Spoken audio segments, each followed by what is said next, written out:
Bolpur town লাইব্রেরিতে গীতবিতান সঙ্গীত একাডেমির শারদ উৎসব উদযাপন।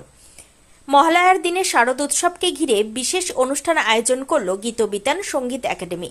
রবিবার সকালে বীরভূমের বোলপুর টাউন লাইব্রেরি প্রাঙ্গণে কচি কাচাদের অংশগ্রহণে অনুষ্ঠিত হয় এই উৎসব। মহালয়া মানেই পিতৃপক্ষের অবসান ও দেবীপক্ষের সূচনা। দেবীর আগমনী বার্তা নিয়ে বাঙালির হৃদয়ে যে আনন্দের সঞ্চার হয় তা আরও রঙিন করে তুলতে আয়োজিত হয় এই সাংস্কৃতিক অনুষ্ঠান। এদিন উপস্থিত ছিলেন একাধিক অতিথিবর্গ, স্থানীয় বিশিষ্টজনেরা এবং বোলপুরের অসংখ্য সঙ্গীতপ্রেমী মানুষ। অনুষ্ঠানের শুরুতে সঙ্গীত পরিবেশন করেন গীতবিতান সঙ্গীত একাডেমির ছাত্রছাত্রীরা। ভক্তিমূলক গান, রবীন্দ্রসঙ্গীত এবং শিশুদের কণ্ঠে দেবী বন্দনার সুরে মুখরিত হয়ে ওঠে লাইব্রেরি প্রাঙ্গণ। উপস্থিত দর্শকরা হাততালি দিয়ে ছোট্ট শিল্পীদের উৎসাহ দেন। স্কুল থেকে ছোট্ট করে একটা শারদ উৎসব অনুষ্ঠান করা হচ্ছে বোলপুর টাউন লাইব্রেরিতে।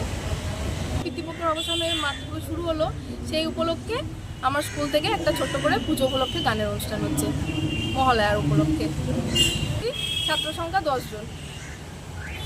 হ্যাঁ, আমার লোকেশন হচ্ছে বোলপুর প্রফেসর কলোনি।